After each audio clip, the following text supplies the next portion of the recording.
सांसद घनश्याम तिवारी ने कहा कि राजस्थान सरकार धर्मांतरण बिल लेकर आई जो भविष्य के लिए बेहद जरूरी है। ये बहुत से राज्यों में है पर राजस्थान में व्यापक रूप से लिया गया है। केरल पर फिल्म बनी, साबरमती घटना पर फिल्म बनी।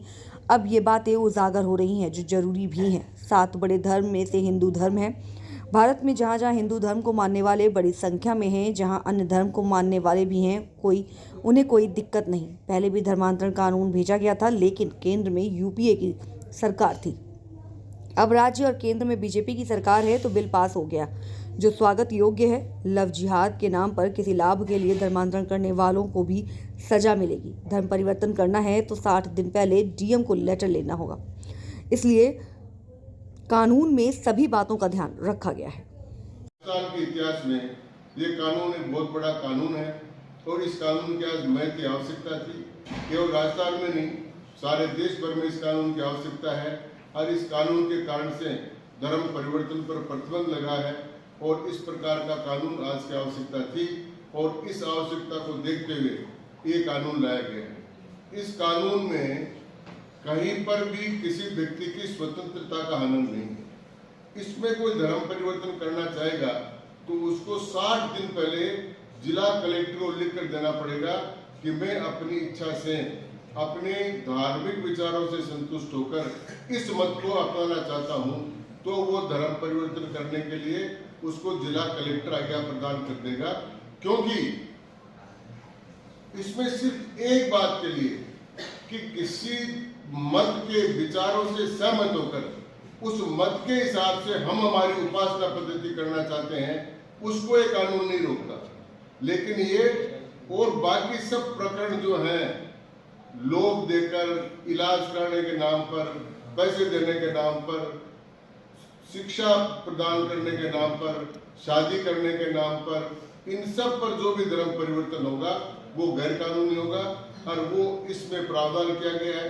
ये कानून पहले से लागू होना चाहिए था, लेकिन कांग्रेस पार्टी की सरकार कारण से नहीं हो सका और अब इन्होंने इस कानून को लागू किया है। इसलिए मैं इसका स्वागत करता हूँ। भारतीय जनता पार्टी राजस्थान इसका पुरजोर समर्थन और स्वागत करती है और इसके लिए सरकार को धन्यवाद देती है। इसी काम के लिए आज आपको बुलाया गया था। आप सबको बहुत बहुत धन्यवाद। विशेष बिल के बारे में मैं आपसे विचार विमर्श करने के लिए आया हूँ। राजस्थान सरकार ने अपना 1 साल पूरा होने के बाद में कल के मंत्रिमंडल में बहुत निर्णायक फैसले किए हैं जो राजस्थान के भविष्य के लिए और राजस्थान के लोगों के लिए बहुत सुखदायक परिणाम देंगे। उनमें से एक विषय जो अत्यंत महत्वपूर्ण है वो है Rajasthan provision of unlawful conversion of religion bill 2024 अवैध धर्मांतरण के खिलाफ राजस्थान सरकार एक बिल लेकर आ रही है। ये बिल बहुत से राज्यों में है, लेकिन राजस्थान में इस बिल का जो प्रावधान है वो अत्यंत व्यापक है और व्यापक दृष्टिकोण वाला है।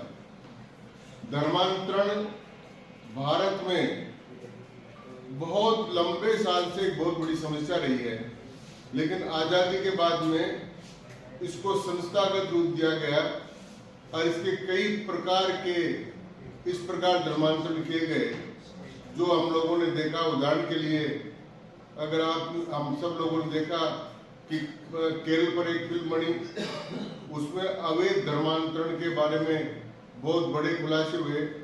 इसी प्रकार से कश्मीर के बारे में जो फिल्म बनी उसको हमने देखा, साबरमती पर जो फिल्म बनी उस पर देखा। आज तक ये बातें कभी प्रकाश में नहीं आई थी, अब ये बातें प्रकाश में आने लगी। Article 25 and article 26 of the constitution जो है वो मन से, अंतर्मन से, हृदय से किसी धर्म को या उपासना को मानने की स्वतंत्रता प्रदान करता है। ये केवल भारतवर्ष में है। भारत एक ऐसा टापू है विश्व में जो 80% से ज्यादा हिंदू जनसंख्या होते हुए अपने आप में धर्मनिरपेक्ष है, पंथ निरपेक्ष है। धर्मनिरपेक्ष शब्द का प्रयोग होता है लेकिन पंथ निरपेक्ष है भारत धर्मनिरपेक्ष तो इसलिए नहीं हो सकता कि विश्व के 7 बड़े धर्मों में 4 धर्मों का उदय भारत से हुआ। हिंदू, वैदिक, सनातन धर्म, जैन धर्म, बौद्ध धर्म और सिख धर्म, इनका उद्गम स्थल भारत है। इसलिए भारत धर्मनिरपेक्ष हो ही नहीं सकता। लेकिन भारत हमेशा से पंथ निरपेक्ष रहा है। यही आर्टिकल 25 और 26 में भारतीय संविधान में अंकित है। भारतीय संविधान के प्रियम्बल में धर्मनिरपेक्षता और समाजवाद शब्द नहीं थे। ओरिजिनल जो संविधान हस्तलिखित हमारे पास है, जो हमको दिया गया है, उसमें वो शब्द नहीं है। लेकिन आज संविधान में 42वां संशोधन कर आपातकाल में इन शब्दों को संविधान के अंतर्गत डाल दिया गया था। खैर वो एक अलग विषय है। लेकिन ये जो अनलॉफुल कन्वर्जन ऑफ रिलीजन है, ये एक बहुत बड़ा प्रश्न आज भारत के सामने है। क्योंकि भारत की एक स्थिति है, वो हम समझ जब जहां भारत में सनातन और हिंदू धर्म के मानने वाले लोगों की बहुसंख्या है, वहां सब धर्मों को अपना अपना आचरण और अपनी अपनी उपासना करने का पूरा अधिकार है। और जहां ये नहीं है, वहां समस्या पैदा होती है। और जो इससे हमारे से कटकर अलग हो गए, उन्होंने भी इस बात को छोड़ दिया। और इसलिए हमको CAA का कानून बनाना पड़ा कि बांग्लादेश, पाकिस्तान और अफगानिस्तान से हिंदू, जैन, सिख और बौद्ध जो आएंगे, उनको हम यहाँ पर शरण देंगे। इसलिए आगे अधिक कन्वर्जन नहीं हो और भारत पंथ निरपेक्ष राष्ट्र बना रहे, इसके लिए आवश्यकता थी कि ऐसा कानून बने। बहुत से राज्यों में कानून है, लेकिन राजस्थान में कानून बना था जब मैं विधि मंत्री था, भारतीय जनता पार्टी का राज था, तो ये कानून यहाँ बना था। लेकिन तत्कालीन गवर्नर ने इस कानून पर हस्ताक्षर नहीं किए, जबकि उस समय कांग्रेस पार्टी की सरकार हिमाचल प्रदेश में थी। उन्होंने भी वैसा ही कानून बनाया था, उसको लागू किया गया। लेकिन राजस्थान के कानून को राष्ट्रपति की स्वीकृति के लिए भेज दिया गया। फिर कांग्रेस का राज आया, उन्होंने किया नहीं। अब भारतीय जनता पार्टी की बदलनाथ सरकार ने ये काम तय किया है। मैं उनको धन्यवाद देता हूँ और पार्टी की तरफ से उनके इस कदम का स्वागत करता हूँ। इस कानून के अंतर्गत 4 प्रकार के काम किए गए हैं। पहला यह है कि लोग प्रलोभन, डर या किसी प्रकार का भय पैदा करके किसी व्यक्ति का धर्म परिवर्तन नहीं किया जा सकता। ऐसा धर्म परिवर्तन करना कानूनी रूप से अपराध होगा। यद्यपि आर्टिकल 25 और 26 में ये छूट है, लेकिन इस प्रकार का व्यापक निषेध वाला कानून प्रांत में नहीं था, इसलिए उसको लागू किया गया। दूसरा ये किया गया कि विवाह के लिए छल कपट से और अन्य किसी प्रकार से धोखा देकर अगर धर्म परिवर्तन कराया जाता है, तो उसकी लोभ की श्रेणी में माना जाएगा। और उसके रक्त से संबंधित माँ, भाई, बहन, पिता, चाचा, ताऊ, मामा, कोई भी इस प्रकार की शिकायत करेगा तो ये कोग्निजेबल ऑफेंस होगा और उसमें 5 साल से 10 साल तक की सजा हो सकती है। ये प्रावधान किया है इसमें।